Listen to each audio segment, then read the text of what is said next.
The primary purpose of any nation's military force is to fight and win its wars. However, the military instrument of national power does much more than that. Most of those things keep the nation from having to fight wars. The non-conflict role of the military instrument is the subject of this episode of The Ancient Art of Modern Warfare.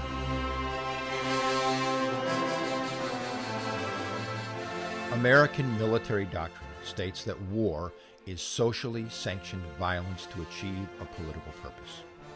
Now, if that's true, then everyone in that society should have a basic understanding of what war is, so that we as citizens can make better decisions about what we should tell our political leaders to do about it. I'm Chris Mayer, Colonel, U.S. Army retired. During my service, I trained warfighters from initial entry soldiers up through officers selected for general and admiral. I believe that everyone can and should understand what war is and how it is fundamentally the same despite evolving tactics and new weapons. And that's my purpose in these podcasts. This podcast series is for everyone, so I try to avoid technical jargon and I absolutely avoid politics. If you think this material is worthwhile, please hit the like button, leave a comment, or share it with someone. In the last episode, I talked about Russia's use of mercenaries in its war with Ukraine. If you haven't listened to it, that's episode 54 of The Ancient Art of Modern Warfare. For more information on that subject, check out the episodes I list in the show notes. I particularly recommend episode 2, titled, Who Are These Russian Mercenaries? Today, I'm going to conclude my description of the military instrument of national power by looking at ways the military supports national strategy without actually going to war. Once again, I'll use Ukraine as an example. We should all be thankful that our armed forces rarely fight in combat. For example, I was in the Army for 30 years from 1979 to 2009. Note that after that I spent another 10 years in the Pentagon as Defense Department civilian, doing much the same thing I did in my last couple of years in uniform. Anyway, of those 30 years, I was in 2 wars, the First and Second Gulf Wars, and altogether I spent less than 2 years in combat. Even during the last 20 years, only a small part of our armed forces were deployed to Iraq or Afghanistan at any one time. That said, the operational tempo of rotating troops into and out of the combat theater over 2 decades was exceptionally stressful and actually eroded our ability to conduct prompt and sustained warfighting. That may seem strange to hear, that actual experience fighting wars interferes with our ability to fight wars. It's true, but it's a subject for another episode. So, you might ask, if our military spends so little time in its primary purpose, why do we need a standing army, or an air force, or a navy, or now a space force, the rest of the time? Couldn't we just have all our armed forces in the reserves and call them up when we think we're going to war? To answer that question, we need to understand what military forces do to support our national strategy when they are not fighting. There are 3 main functions performed by the military instrument of national power. The primary role, as I've already mentioned, of course, is to fight and win the nation's wars, and I'll come back to that later. The other functions are to deter war and perform other non-conflict activities. It has been said that every military operation is, by its nature, a failure. I think that's fundamentally true. Under just war principles and our own national policy, war is a last resort, undertaken only when we are compelled to do so, only when the use of the other instruments of national power have failed.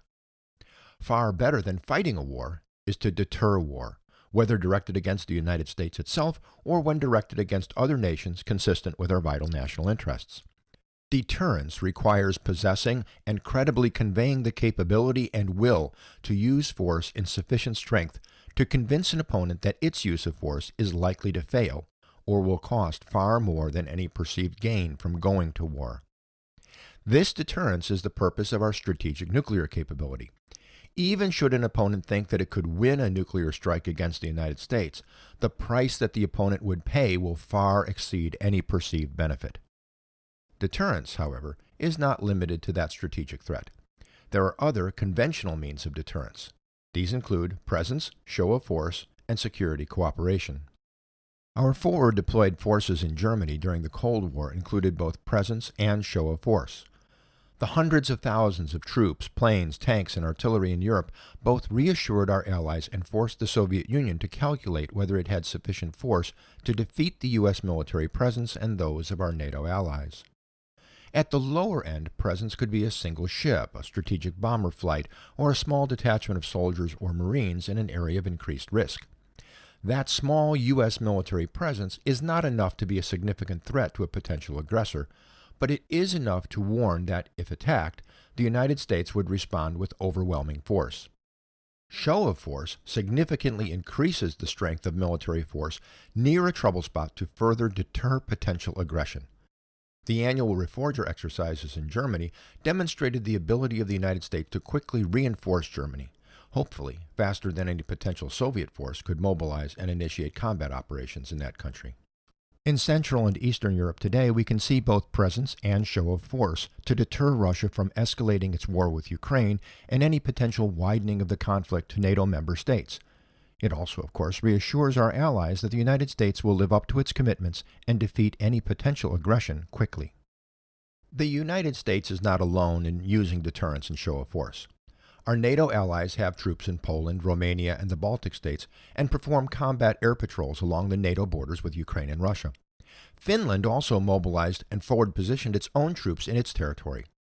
Outside of crises, other countries routinely call up reserves for training or exercises alongside of their active military forces, demonstrating the ability to rapidly generate force to oppose any potential aggression. In Switzerland, for example, the railway stations are filled every weekend with Swiss reservists deploying to and returning from weekend training. It is also well known that Swiss and Austrian reservists maintain their full combat kits in their homes, including weapons and ammunition, ready for rapid response to any crisis. Another way to deter potential aggressors is through security force assistance. The purpose of this use of the military instrument of power is to increase the military capability of friendly countries to deter an attack on that friendly country. An example of this was the U.S. and NATO support to Ukraine between 2015 and February of this year. After Russia invaded Ukraine in 2014 and 2015, we had a vital national interest in responding to that aggression, even though we had no formal treaty with Ukraine. That's because in 1994, in return for Ukraine surrendering its Soviet-era nuclear weapons, the United States and the United Kingdom gave Ukraine security assurances of its territorial integrity. Living up to such agreements is a vital national interest. The Russian attacks triggered that agreement. Second, the excuse Russia gave for its invasion of Ukraine could apply to other countries in the area, including NATO members. In fact, Putin even indicated he would do just that. So, it was in our best interest to provide Ukraine with the security assistance to deter a Russian attack. Unfortunately, deterrence failed, partly at least because Putin failed to consider the cost-benefit of attacking a reformed, re-equipped, and retrained Ukrainian military. We need to continue to fulfill our security assurance to Ukraine to keep Russia from being able to attack or coerce other countries, including NATO members. There is also the moral imperative of aiding a country that is defending itself against an unjust attack. Military assistance to Ukraine, therefore, continues, but without direct military confrontation. For now. Hopefully, Putin will do a better job of cost-benefit analysis before any further escalation of his aggression. The capabilities of the military instrument can also be applied in non-conflict situations. This includes military support to civil authorities such as disaster assistance and humanitarian relief. The U.S. National Guard has particular expertise in this role and unique competencies to perform such missions within the United States. Peacekeeping operations is another role that makes use of unique military capabilities. In establishing the first UN peacekeeping mission, then UN Secretary General Dag Hammarskjöld said that peacekeeping is not a job for soldiers, but only soldiers can do it. Although I served in this capacity, the United States is really a minor player in this role. Other countries, including Bangladesh, India, France, Ireland, and Pakistan, are key players in this mission. Preparing to fight is another non-conflict activity. Publius Flavius Vegetius Renatus, the first Christian Roman general, wrote, "Si vis pacem para bellum." If you want peace, prepare for war. Fighting and winning our nation's wars, as well as effective deterrence, requires considerable commitment of time, manpower, and money before war, in para bellum. For example, you might be able to produce a competent private in 4 to 6 months. It takes 4 to 6 years to make a competent junior officer or non-commissioned officer, and decades to make a competent general or sergeant major. That requires that they have the proper equipment, and that takes a similar amount of time to design, test, build, and field.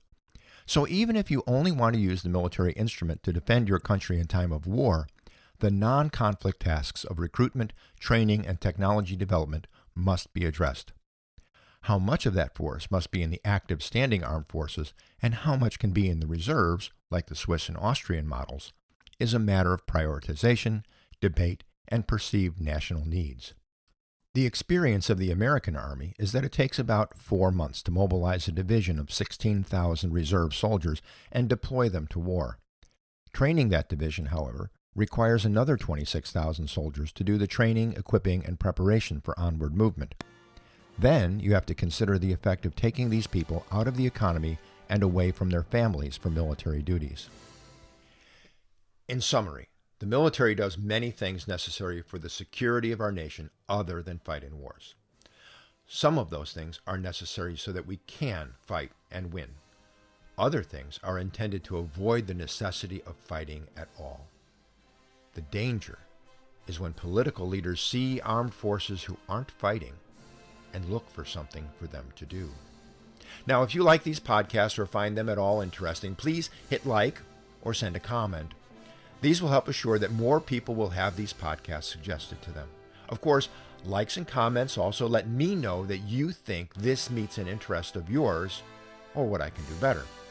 So please hit the like button and join me next time on the ancient art of modern warfare.